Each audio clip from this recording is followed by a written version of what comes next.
Hey guys, I have another experience. This is one in high school. I'm doing now. The setting is in my bedroom. I'm sitting down doing my homework in my binder, and I'm looking. I'm tired.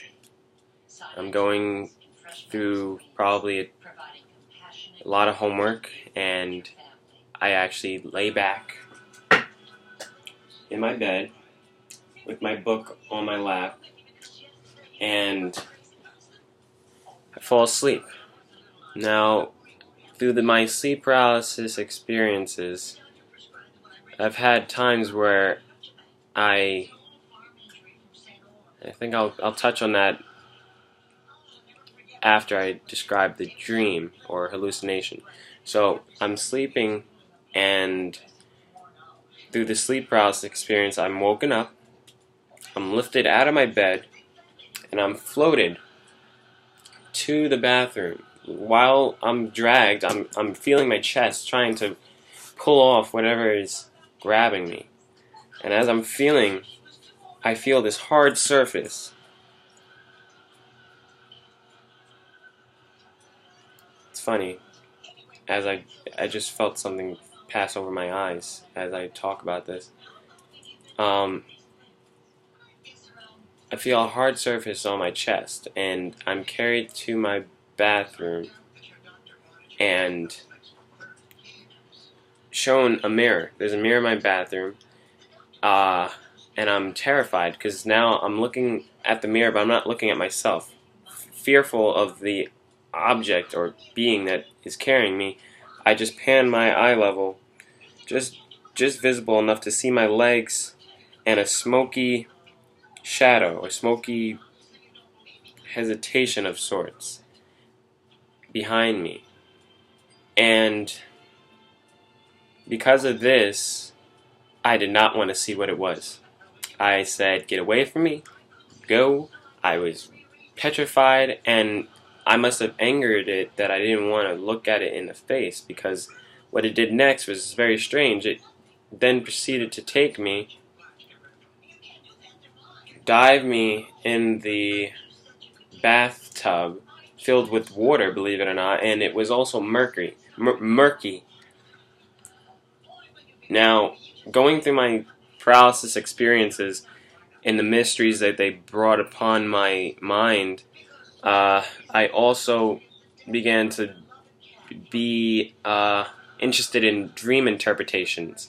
So whenever I went through a strange dream or particular experience, and certain symbols and signs point out to you, like a broken building or a bathtub or water or a plane, these things can symbolize deeper meanings.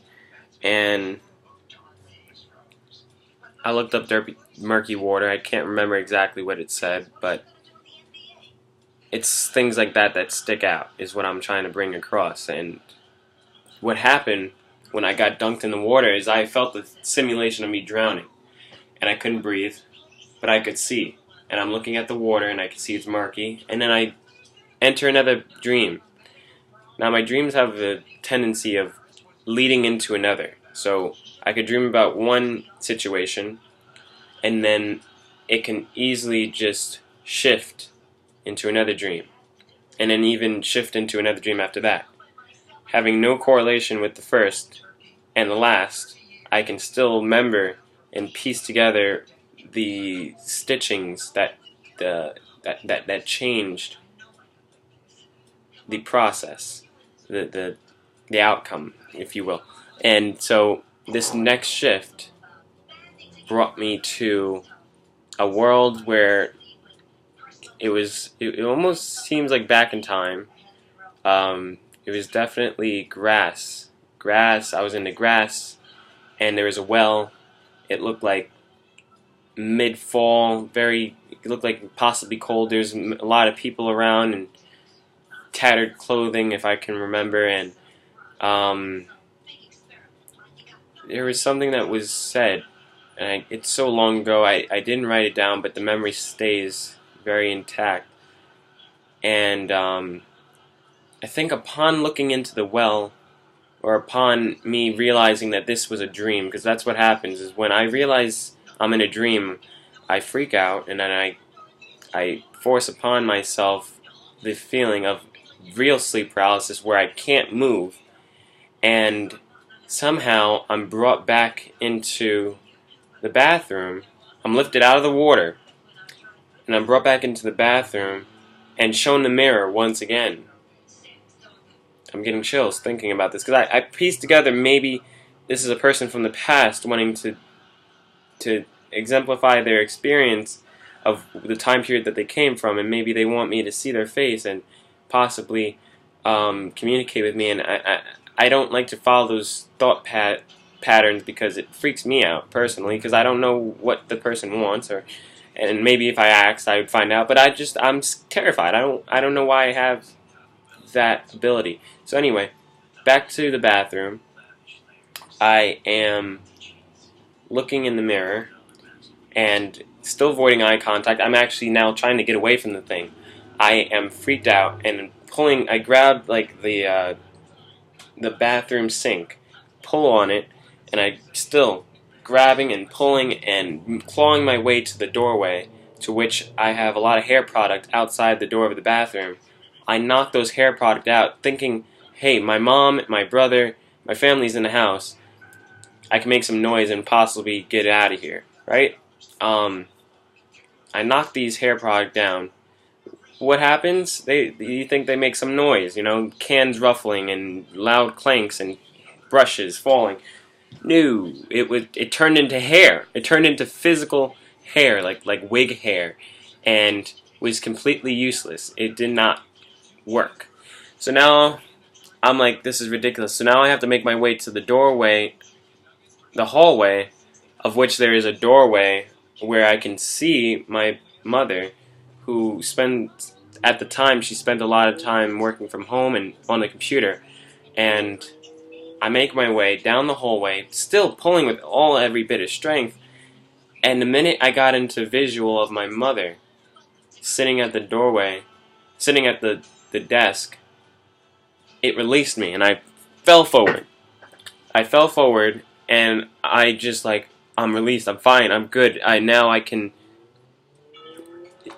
tell somebody. I get to my mother and I literally break down the entire dream sequence, just how I'm doing to you through the computer.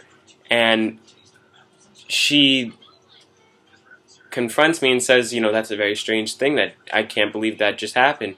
Now, it's funny, because I think we know our parents, we know people, we get to a point of knowing people so well that we can anticipate their thought process, or exactly what it is that they would say in a certain situation. So that's what I believe I did. However, after that occurring, immediately after she says, what she needed to say in response, going back to the beginning of the video when I spoke about times in my sleep paralysis where I experience something strange, is where just then, I had woken up out of my dream state. I knew I was dreaming. I didn't know I was dreaming, but it turned out that I was dreaming. So I woke up, and I had this thing where I woke up not once, but twice. So it's like this. I'm sleeping, I wake up, and immediately after, it's like a glitch in my head or something. Like I knew that I was going to do it, so it happens again. And now I'm freaked out, because all of that just happened.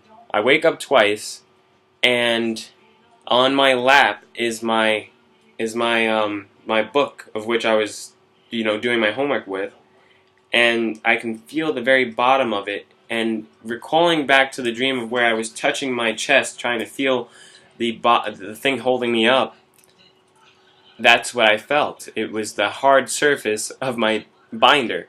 And still yet, I can verify that my dream, caused me to go into a state of scaredness, of petrified fear, and I do the same exact thing that I did to you, how I'm telling you the story, and how I told my mother's story in a dream. My mother was sitting at the desk that she normally sits at, and I was then sat on the couch where I did in my dream tell her what happened, and it was a complete sense of deja vu. Almost like I saw into the future, but it was like obvious what I was going to do when something like that happens. I tell my mother, and I confide in what she would do if she was in my position, and should I be worried. You know, it's not like it's too far-fetched that that would be the sequence of events after something like that happening. This video has gone long enough, 11 minutes.